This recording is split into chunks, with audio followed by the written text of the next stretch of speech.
भुवनमण्डले नवयुगमुदयतो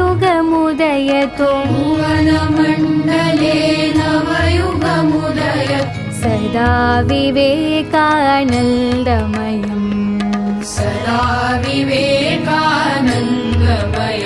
सुविवेकमयं स्वानन्दमयम्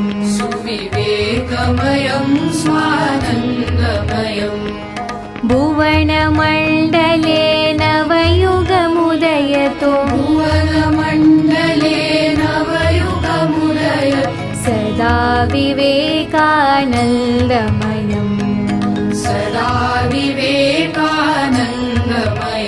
सुविवेकमयं स्वानन्दमयम्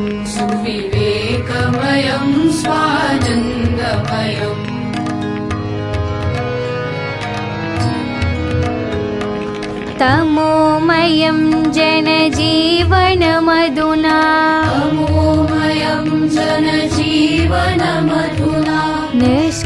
निष्क्रियकालस्य ग्रस्तम्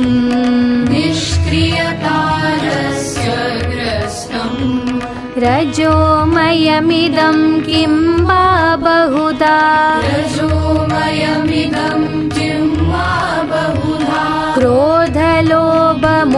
क्रोधलोभमोहमिदतम्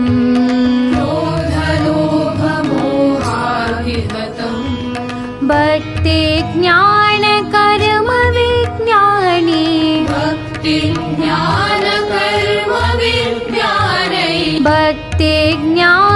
कर्म विज्ञानै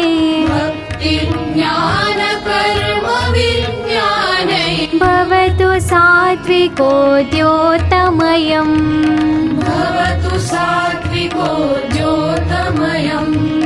सदा विवेकानन्दमयं सुविवेकमयं स्वानन्दमयम् भुवनमण्डले नवयुगमुदयतु सदा विवेकानन्दमयं सुविवेकमयं स्वानन्दमयम्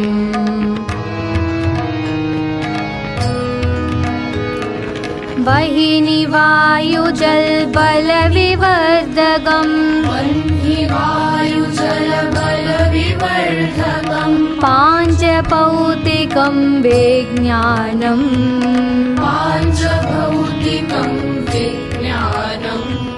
सलिलनिधितलं गगनमण्डलम्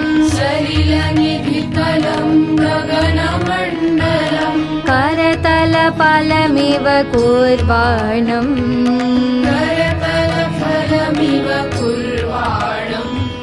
दिक्षु विकीर्णं मनुजकुलमिदम् दिक्षु विकीर्णं मनुजकुलमिदम् घटयतु चैतकुटुम्बमयम्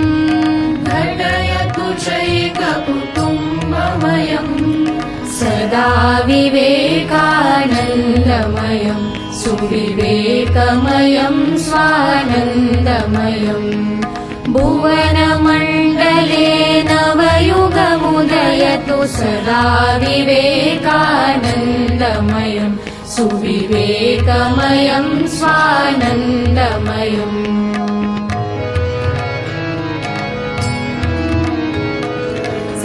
सगुणाकारं अगुणाकारं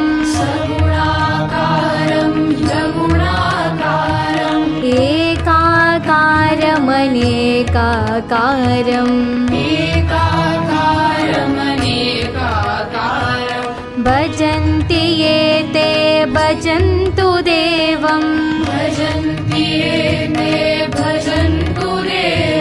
स्वस्य निष्यदा विमत्सरम्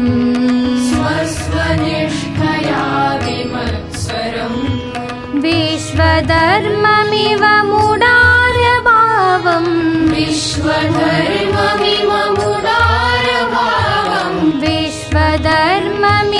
मुडारभावम् प्रवर्तयतु सो सौहार्दमयम्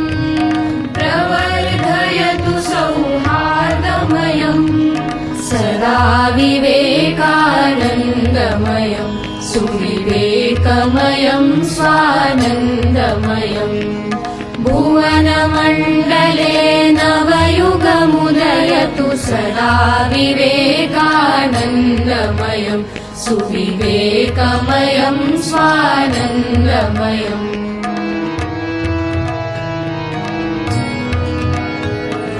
जीवे जीवे शिवस्य रूपम् जीवे जीवे शिवस्वरूपं सदा भावयतु सेवायाम् सदा भावयतु सेवायाम् श्रीमदूर्जितं महामानवम् श्रीमदूर्जितं महामानवम् समर्चयतु निजपूजायाम् समर्चयतु निजपूजायाम् चरतु मान्यवोऽयं सुखितकरम् चरतु मानवोऽयं सुहितकरम् चरतु मानवोऽयं सुखितकरम् चरतु मानवोऽयं सुहितकरम् धर्मं सेवा त्यागमयम्